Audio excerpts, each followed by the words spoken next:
Yo, yo, yo. Welcome to the North Shore 9 podcast presented by FanDuel. This is the NS9 Postgame Show powered by Primanti Bros. I'm your host, Anthony DiNardo. With me, we have Jim Rosati. And Jim, Pirates have lost their 37th game in a row. They're 500 games below 500. How are you doing? Not great. Not great, DiNardo. It was an excruciating game to watch. And then, of course, they had to make it a little bit interesting there in the ninth, just to like give you a tiny like sliver of hope. And they still lose. But like, that's what's so frustrating is because, I mean, the fact they give you that sliver of hope just once again shows that this offense is competent until they face any lefty starter. I mean, that's exactly what happened. They had a lefty starter today in Zach Thornton, 3 hits. I mean, they mustered 3 hits. I'll give them that. I was surprised they had 3 hits. But it wasn't until he was out of the game that the offense finally started doing something. They cannot, well, unfortunately, they will. They'll continue because they don't have anyone in this offense that can hit against lefties in the future. Yeah, I mean, this was Zach Thornton's 7th major league start. I mean, he's had decent results up to this point, but I mean, this was a guy who had he was an ERA over 4 in the minors, right? The last time a Pirates affiliate played Zach Thornton was in 2024, and the Bradenton Marauders knocked him around. Kiner Delgado took him deep, DiNardo, and no one in this Pirates lineup. No one in this Pirates lineup did anything against him, just like they can't do anything against any left-handed starter. No matter how good or bad that person is, they are completely hopeless against lefty pitching. It's insane. It's insane. And the fact that Ben Cherington, I keep going back to this, like he did absolutely nothing to address this problem during the offseason, during the trade deadline. I don't know if one player would have made any sort of difference. Probably not, but it's infuriating watching this team right now. It's the same thing over and over and over again since the deadline. The bullpen's actually stepped up. The bullpen has been good recently, and they go 6 innings tonight, only giving up 1 run on 3 hits. They were outstanding. Starting pitching has been a problem. Offense has been a problem. And cost them another game. They've faced quite a few lefties since the All-Star break. Obviously, part of the reason why this offense has been so bad since the All-Star break, but you're seeing it bleed into righties as well. But again, today, the big story, it is a lefty. They couldn't do anything against him. And yeah, like you said, it's disappointing. It's the way they came back is what makes this even more just gut-wrenching. But again, that is to speak on this offense can succeed and they can be competent against the right-hander. It's just the second a lefty starter is there, they completely shut down, can't do anything. Also want to apologize, 4 hits today, not 3 against Thornton. It was 4 hits in 5 innings. Whatever. I can't believe you messed that up. Robbed them of a base hit, DiNardo. You know what? Put me in front of the firing squad of the Pittsburgh Pirates. I'll throw left-handed and come out unscathed. Yeah. Couple super chats I want to get to. Thank you to Silas, $2 super chat. They just had to hug at the heartstrings there in the 9th. Yeah, I mean, I was ready to just come on here and just have a bad time, DiNardo, and then they just made me wait. So all it did was it just made me mad. Like them scoring a couple runs in the 9th inning, it just made me angry. I was gonna say, you said you're gonna come on here and be mad, but you're just mad. There's yeah, no change. they just made me even more mad. And then shout out Michael B, $10 super chat. He says, Jim, every super chat I tell you the season is over. Would you believe me now? Mlodzinski, man, just cut his ass. He needs to get off this team. Last place every season. I'm sick of it. Poorly managed too. Michael B, I fear you may be correct that the season is over. It's you can't lose this many games at this point of the season in a row. You can't do it. They didn't afford themselves the luxury to go on a stretch like this because of all the games that they blew earlier in this year. So this stretch right now is hurting extra hard. And now after today, I mean, their playoff odds going into this game was like 12%. I'm sure it's probably under 10. It's probably under 10% now. I'm actually looking right now, and which means it's going to take a miracle. It's going to take a miracle. Yeah, I was going to say it hasn't updated since before the game. It's still at the 12.6, but right. They're 57 and 61. They're 57 and 61 now. You know, if you assume maybe 86 wins gets you into the postseason, means they needed to go 29 and 16 the rest of the way. Well, now they got to go 29 and 15 the rest of the way to have a shot. And I don't know if 86 gets you in anyways. Lost 4 straight. This is a team that had to, again, like we discussed the Brewers last night a bit, Tyler and I, that, you know what, like that can happen. That itself isn't the end of the world. It's what led them up there. But the thing is, as Doug always keeps saying, like, you're now in the playoffs. You have to start making up ground. Just breaking even isn't good enough anymore, let alone losing series. You know, like you can't split, you know, away or, you know, home stands, you know, and go 3-3. You have to start going 4-6 now in these back-to-back series and such. You can't go 1-2 against the Mets. You have to start going 2 out of 3, and you drop the very first game. You have to go and win these next 2. And oh, by the way, there's another lefty here in this series that you should probably beat. But you know, welcome to the best left-handed you've ever seen in your life. I mean, I'm at the point now where there's no way they should beat any left-handed pitcher. I mean, the Mets could just. I don't know who the first left-handed pitcher the Mets drafted this July a month ago. You know, if it was some high school kid who throws 87 miles an hour and has a projectable frame, I'd start him against these guys. He'd probably pitch 5 scoreless right now. He'd at least go 5 innings, 2 runs. Yeah. This team is pathetic. Pathetic against left-handed starting pitching. It's dumbfounding, and it's the reason why, like, their season is going to be lost because, well, earlier it was because of the bullpen, but now it's because the starting pitchers stink and the offense stinks. Yep. $5 super from Guardian Prinny says there's only one thing left for the Bucks to do as an attempt to save the season. They have to kill the cone. Leave it in the bottom of the Allegheny. You're definitely at the time of the year where you got to try anything. The cone, you could argue, sparked a lot in Cincinnati, and they rallied against it. Maybe it's time to kill that spark, and maybe it's time to sacrifice the cone. Yeah, maybe. I mean, it's possible. I don't condone littering though. Like, don't go sinking cones in the Allegheny River. I'm sure there's worse things sitting at the bottom of that river. I have no problem stealing them. Just don't give them back. Yeah. Steal all the cones you want. But right. Yeah. Let's not pollute the river any more than it is. Yeah. We know the problems of left-hand pitching. It's been a problem today. That's going to be a major problem down the stretch. And again, that's going to be causing a lot of scrutiny on Ben Cherington in this trade deadline. There was a problem that needed fixed that wasn't addressed. But another problem was the starting pitching. And the fact that you knew Mitch Keller was injured, that you didn't get a starting pitcher as well. You know what? You had Mitch. You had Carmen Mlodzinski awaiting, I guess. They wanted to utilize, right? They broke the glass. They opened up Carmen Mlodzinski and said, you're going into the rotation. He makes his first start today going back into the rotation. Jim? Tell us how that went. It didn't go great.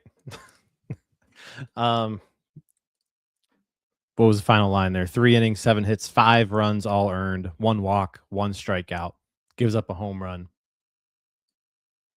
Started off with a bloop double, which, I mean, it was a bullshit hit. It is what it is. And then Bo Bichette with an infield single. But then Carson Bench hit one hard to drive Ewing in. And then it just kept going. I mean, in the top of the third, Mlodzinski walk. Then he got like a gift. He got a gift double play. The second time that play's happened in like a week, where a runner overruns a bag, doesn't step on it to go back, and the Pirates appeal it for a double play. Again, you rarely see that play. It's happened twice in the last week or so. But then he, like I said, he's given Cleveland. that gift. When we were at Cleveland is when it happened. Yeah, he's given that gift and then gives up another hit to Benj, gives up a base hit to Young, and then Marcus Semien just destroys an inside fastball for a 3-run homer. And at that point, it's 5-0. And I mean, game over. 3 innings in. Exactly what it felt like. And, like when it was 2-0, honestly, like at that point in time, like you mentioned, the first inning, that was just a lot of the baseball gods were working against the Pirates. I mean, both sides of the baseball. I mean, I tweeted out there, and I think I quote tweeted like 2 more times in the first few innings. This is just going to be one of those games where it just seems as if nothing was going in the Pirates' favor. Nothing. It was just going to end up being one of those games. Everyone that's listening to this show knows exactly what we're talking about. You've watched the Pirates long enough. You know what I mean when I say it's going to be one of those games. And that's the way it started out and looked. Like Carmen did actually look bad the first inning. They scored that run, but like you mentioned, there was just a lot of BS hits. And that happens. It's whatever. When it was 2-0, it didn't seem as if this game was out of hand. Carmen was fine until that inning started. And then Semien, just like you mentioned, just capped it off, made it a 5-0 ball game. And that's when he said, well, we're done here. Because Thornton's still pitching. And again, there was a rain delay. Wasn't enough to knock Thornton out of the game. That was my whole hopes. I said, let's make this rain delay 2 hours. That's the only way the Pirates will win this game. And unfortunately, it was only 40 minutes. Yeah, Thornton stays in the game, continues to shut the Pirates down. You mentioned the baseball gods there, DiNardo. I don't know what everyone's religious backgrounds are who are watching or listening to this, but I'm to the point now where whatever your god is, they must hate you. They must hate you and this organization. I don't know what to say. It's that meme with like the person looking at Jesus, right? I mean, like, right? I've endured all your struggles, and he's like, well, how are you still alive? What else can he put us through at this point? I don't know. This is the biggest test. This is the biggest test of anyone's faith, is just following this team for 39 years, DiNardo. Well, anyways, Carmen Mlodzinski. Yeah. Before we do that, here's another super. Let's get to that. So Michael B, once again, $5. The A's canned their GM today. Bob Nutting has to cut bait with his with this clown already. How do you wait until August 3rd to finally get bullpen help? Awful. Again, Michael B, thanks for the $5 super. You can debate it. Yeah, you can debate it. I mean, it takes 2 to tango, right? When it comes to a trade deadline, and I'm sure the Pirates were calling about relievers the whole time, and there's a deadline for a reason, and sellers hold on to their assets until the deadline to get maximum value. So it's difficult to acquire people before the deadline. I don't necessarily blame Sherrington for not addressing the bullpen earlier from a trade standpoint. I blame that more on the fact that he was just kind of hoping that this bullpen was going to work going into the year. He did. I mean, you look at, and this isn't a post-game show topic, I feel like, but like the bullpen was overhauled again and again and again throughout the season. It was just overhauled with shitty pitchers. I mean, that's how it was. He added some good pitchers on August 3rd, but by that point it's too late. So, but Mlodzinski as a starter, 47 innings, 4.98 ERA, as a reliever, 50.1 innings, 2.15 ERA. So, yeah, it's I'm cool with this decision to move Mlodzinski back into the rotation with Keller being out. Like, he's your best option, but you've got to use him in a different way. You can't use him just as a prototypical starter. Like, we've seen that when you use an opener for Carmen Mlodzinski, like, it works. It works. So use him that way. Don't let him go out there and face the top of an order 2-3 times. Like, be creative. Go out there, use an opener for him. As much as I hate it, it works with him. So figure out how to do that going forward. That's what I think is the biggest issue with this whole thing. Given what you have at your disposal, like you're not going out there and you don't have another pitcher. You can't say, well, I guess you could say you should have gone a pitcher. You should have gone a pitcher. The thing is, there is no pitcher here. What does Don Kelly have at his disposal? Like he has Carmen Mlodzinski. That's what he has. That's what I would go with at this point in time. I mean, absolutely. Unless maybe there's another choice. Get that later. Maybe not. But anyways, I'm taking Carmen Mlodzinski as well. But like, what is a good leader? What is a good manager, right? A leader among men. You put your people in the best situation. You create success for them. You bring the best out of people. And the best version of Carmen Mlodzinski has been proven. Again, proven. And the reason you even do this is for Carmen Mlodzinski's the perfect example of why you use an opener. Using an opener puts Carmen in the best possible situation, and it brings the best version out of Carmen, and it also probably allows length. Like we talked about this to some level last night. That is the best way to get the most out of Carmen Mlodzinski. So if you're going to put him into the air quotes rotation, I have no problem with it. But do it in a way that also helps the team, helps him, creates success, creates opportunity.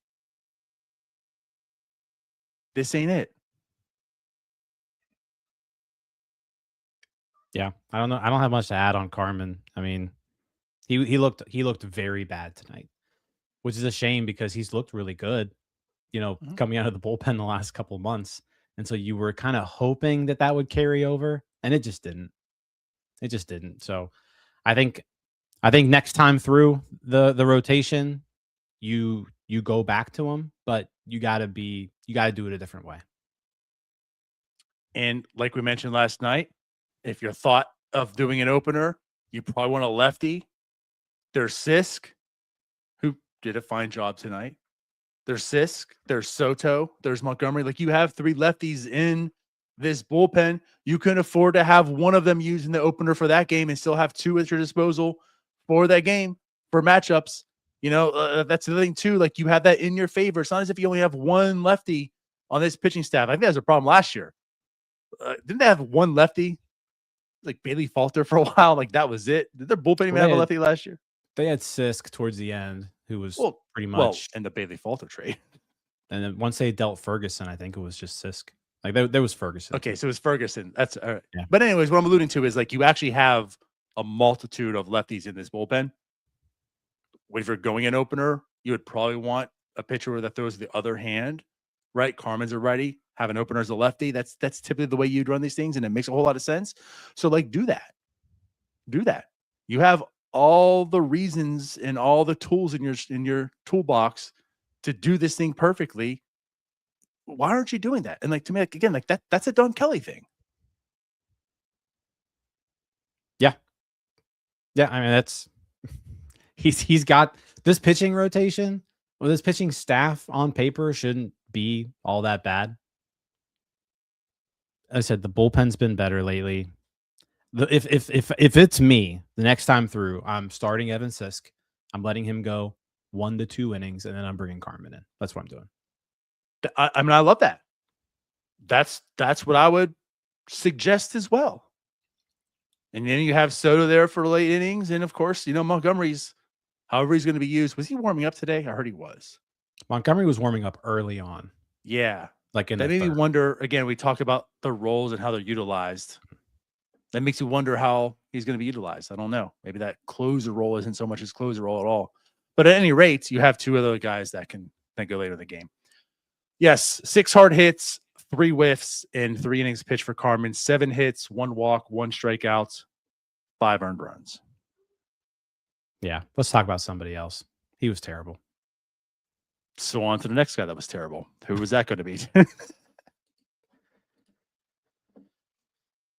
I mean the offense got absolutely nothing done the first 2 times through the order. It wasn't until they got to the Mets bullpen that they started doing something, and by that point it was too little, too late. They were already down 6-0.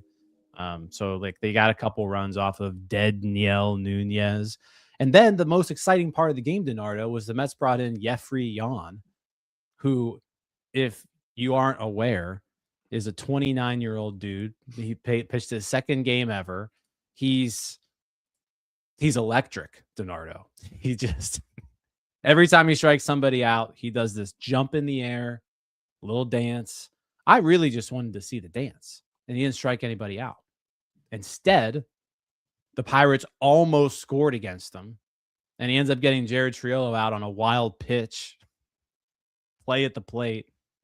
At least give us something on that play at the plate, though. Like, that was a nice play that he made. I was hoping for like a jump and then maybe like a moonwalk back to the dugout. He didn't even give us that. He's wanting a moonwalk. I mean, the game was over. I just wanted to be entertained by this guy. Yeah. And it wasn't that entertaining. I mean, I had a meme ready to go because I thought the Pirates were going to do it. They had bases loaded with no outs, Jim. Bases loaded with no outs.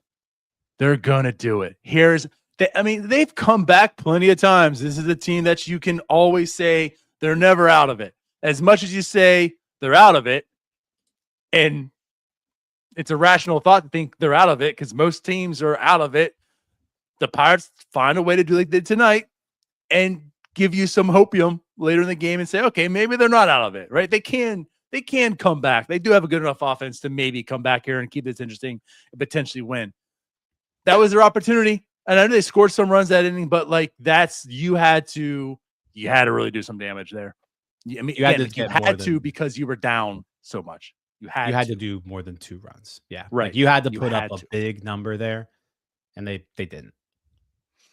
No, they didn't. Yeah. And I don't really fault Jared Triolo running there, but I'm also kind of like, Here's the deal. If you're going home on that and you're down 4, like you gotta be safe. That's the thing. You gotta be safe. That was too risky of a. You can't be out. Mm-mm. So yeah, I'm gonna blame him. And it wasn't like all that close. No, it wasn't. Mm-hmm. Yeah. Yeah, but I mean, hey, the 9th inning rolled around and they tricked us again. They really did. They really did trick us. Uh-huh. Yeah, and that was off of Devin Williams. So I mean, Devin Williams comes in. Ronnie Simon, who today was apparently Ronnie Simon Day on Twitter. Let me cut you off. Yeah. What was that about, by the way? I mean, it's not that I'm unaware. Yeah, I've seen it happening.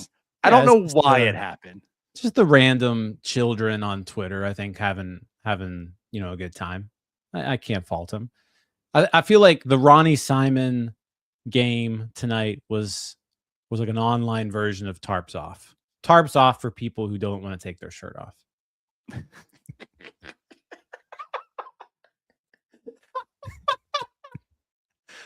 That's probably the best way to describe it. It was fun. It was fun. It seemed like everybody enjoyed it. And then shout out Ronnie Simon. He had 2 hits tonight, and an RBI and a stolen base. So you could argue that if this team had an entire lineup of Ronnie Simons, they run away with this game. Probably so. Yeah. Yep. I'll say this: someone was in my mentions about changing the Twitter API, and I'm not going to. But if Ronnie Simon hit a home run, I had something ready. So if he does, if this continues, maybe something will be ready. But Simon has to earn it. He didn't earn it tonight. Yeah, it was good though. Fun. It's a good performance, and he scored a run. I enjoyed it. I wasn't actually scored 2 runs. Half the team's runs, Ronnie Simon. Boom. And he almost got a double or a triple or whatever you want to call it. Carson Benz with just an insane play in left field down by the wall. Ronnie Simon had a good game. I thought that was the play. I thought that was the hit. I was changing the profile picture. Yeah. I thought that was out. But alas, it wasn't enough. Jacob Gonzalez with a almost double off the wall, almost homer. Just another, you talked about like the baseball gods, and I talked about how who knows if there is a god, but if there is, he hates us. That's just proof again. I mean, that's 6 inches for being a homer. It bounces directly to the right fielder. Like, you couldn't have placed it in the right fielder's glove any better than it was what a it gift was. from the gods. They handed it to him. And then Brett Beatty delivers like a 3-hopper, but it's right on the bag. And I mean, those were the angels in the right outfield delivering the baseball to second base. That's what it was. That's what it was. Mm-hmm. It was. I can't even fault. Like, I like Triolo. It was one of those deals where it was like, no, you got to make sure you score. Like Jacob Gonzalez, if it was just a perfect sequence of events that got him out there. I don't even blame Gonzalez for that one. I know. Yep. You know what we did get to see today, though, DiNardo, is Luke Weaver's Bucco debut. Successful. With this 6-2 deficit. It was successful. He showed why he's worth the cost, but he also started to give in to the Bucco fever. He had the 2 on there. He did walk a batter. The hit that was hit pretty hard, but Esmeralda made the out there. He didn't know if it was going to be played off the wall or not. Yeah, he made it a little uneasy, but he got out of it unscathed. No runs, but he'd have the 2 base runners there and made things interesting as well. You know who else helped make things interesting? Again, I'm mad that it even got interesting because I wish it would have never gotten interesting. But shout out to Yohan Ramirez. Yes. 3 1/3 scoreless innings tonight. 1 hit, 1 walk, 4 strikeouts. He faces 11 batters. Just incredible. ERA is down to 2.80. I think his since, let me pull the numbers here. Since June 6th, he's given up 1 earned run over 29 2/3 innings. That's a 0.30 ERA. Just incredible stuff from Yohan. And you alluded to it earlier, but like, hell, next time through the rotation, you want to try Yohan as starter? Flip flop Yohan and Carmen? Are you buying in? I'm not, but that's an interesting topic. You know what? If you want to say go ahead and go Sisk Yohan to get through like 5 innings or something, I could be talked into it at this point. Let's talk. Because I said that slightly in jest, but also like, is it maybe the worst idea? It's not a great idea. It's not an idea that most playoff teams should be entertaining right now. But he's a multi-inning pitcher. He went longer than the starter today. Carmen Mlodzinski. Carmen went 3. He went 3.1. No, Yohan has not started since 2019 in the minor leagues. I want to say 2019 he was a minor league starter, and I mean, it was what you would expect a Yohan Ramirez starting line to look like. Bunch of strikeouts, bunch of walks. That's why he's not a starter. Yeah, right. That's why he's not. So, but like, it is something he's done before. Yeah. You look at Carmen's minor league numbers, and that's why he wasn't a starter too. And here we are. So, I mean, Yeah. Anyways. No, I mean, if this was MLB The Show, or like, what's the name of your game again? Out of the Park. Yeah. I'm absolutely doing this right now. I am putting Yohan. I'm saying, let's YOLO. Let's run Yohan and see what happens. Just put like a 50 pitch limit on him or something. Yes. 60 maybe. Which it might end up being like 1 2/3 innings. But right, with like 8 walks. Yeah. Yeah. But it'll be 0 runs.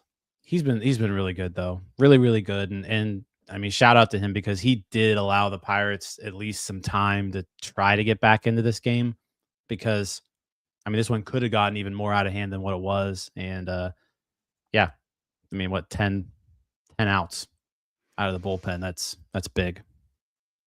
1 hard hit, again, 3.1, 1 hit, 1 walk, 4 strikeouts, 7 whiffs. Like the stuff looked nasty. He has been good. Like there's no other way around it. I know it's still interesting. He keeps things interesting and entertaining to watch. Good, bad, or indifferent. Of course, the results end up being good because you mentioned the stats since June 6th. But you see his stuff. This offseason, we talked about Big Bank. They let him go more or less at the expense of Yohan Ramirez. And we weren't sure about that because one had results, even though there was an injury. One had results, one had stuff. I guess they're banking on this stuff.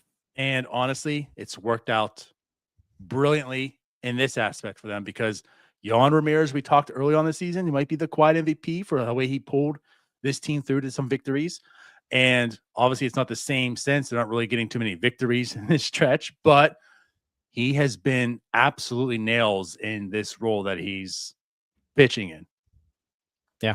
He's still walking a ton of people, but it's the experience. But they're not your scoring, tickets. though. I mean, he's got 19 walks in 29 2/3 innings.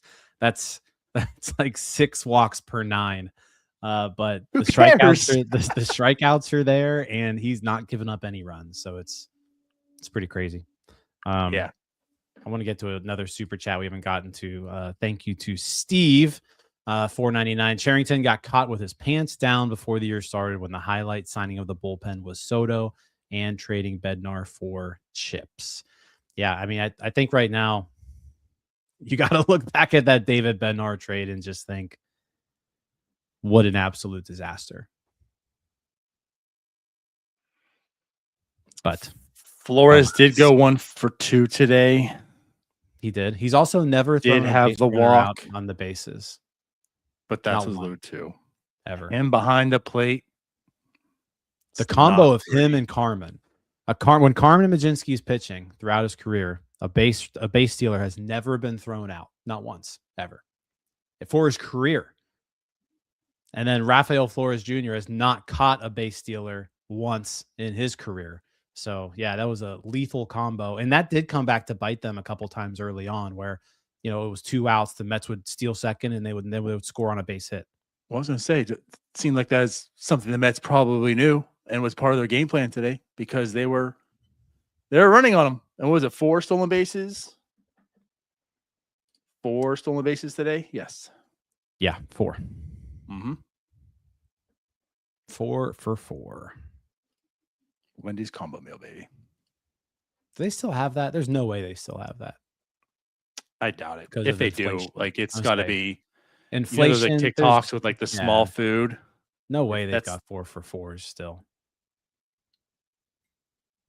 Anyways, remember you could get a double cheeseburger, fries, and a drink at McDonald's for $3. This is the point of the postgame show we're at now. Like a double cheeseburger is like $2.89 right now. Do you remember back on Wednesdays when cheeseburgers were 49 cents? Do you remember 2 weeks ago when the Pirates had a 50% chance of making the playoffs? No, I don't remember that. That didn't exist. Well, it's 10.3% now. Oh, so it's updated. Yeah. You know what, though? $2 from Nathan, our very own Nathan. Yeah, Nathan, you don't have to give $2. Get your comment on the screen. Simon says everything stinks. But you know what, DiNardo? At least FanDuel has the Pirates as favorites tomorrow. -142 with Bubba Chandler on the mound. They have faith. Well, there you go. Bubba, we need you, buddy. I said today, if you're going to right the ship, it starts today. Well, now tomorrow is going to end up being today again. And if you're going to, it's going to now start today, which will be tomorrow. And every day going forward until it's officially done. But every day you go forward that you don't make up ground, this makes that much more immensely harder. And again, where they stand right now, I don't think we even talked about the actual standings. But, I mean, you brought up the record. But as far as the wild card goes, as of right now, they are behind the Reds still. There are 5 games out of the wild card right now. The Reds, the Cardinals, the Marlins, and Padres are still all ahead of them. Yes, the Diamondbacks lost, but who cares? Actually, it's probably not even live. I don't know. That might have been their loss yesterday. Shout out to this was a tweet I saw from Nathan Hirsch, but on July 26th, DiNardo, the Pirates were 54-52. Yes. That's the exact same record the 2024 Pirates were 54-52. The 2024 Pirates then proceeded to go 22-34 after that. Yeah. Since 54-52, these Pirates are 3-8. Do you remember when Subway had $5 footlongs? I think they still have $5 6-inch subs. Because I was at a Subway a little bit ago, and I want to say they had you could get like a turkey sandwich, 6 inches for $5. That's a large sandwich. Some would say that, yeah.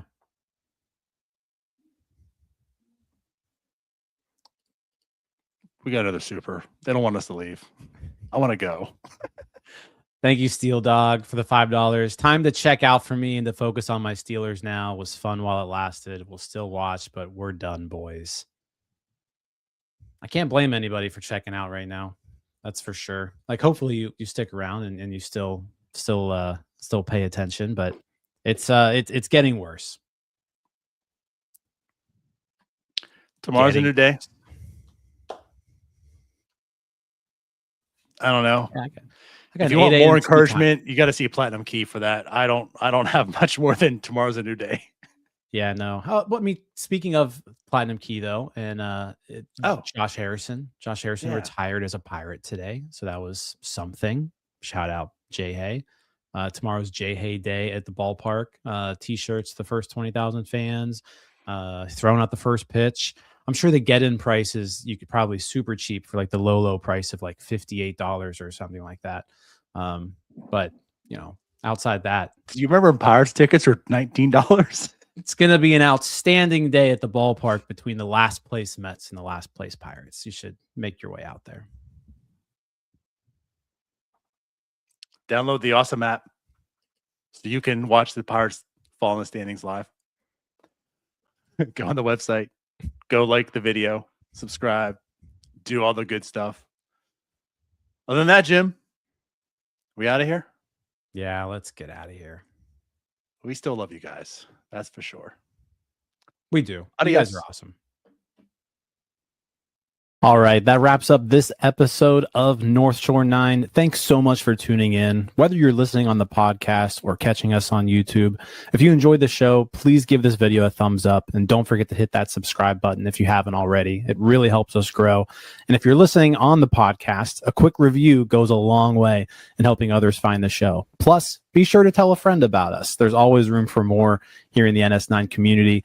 And for those looking to support us a little more, consider joining our Patreon, become an MVP member, and get exclusive perks while helping us continue to bring you more of the Pirates content you love. Thanks again for all your support, and let's go Bucks.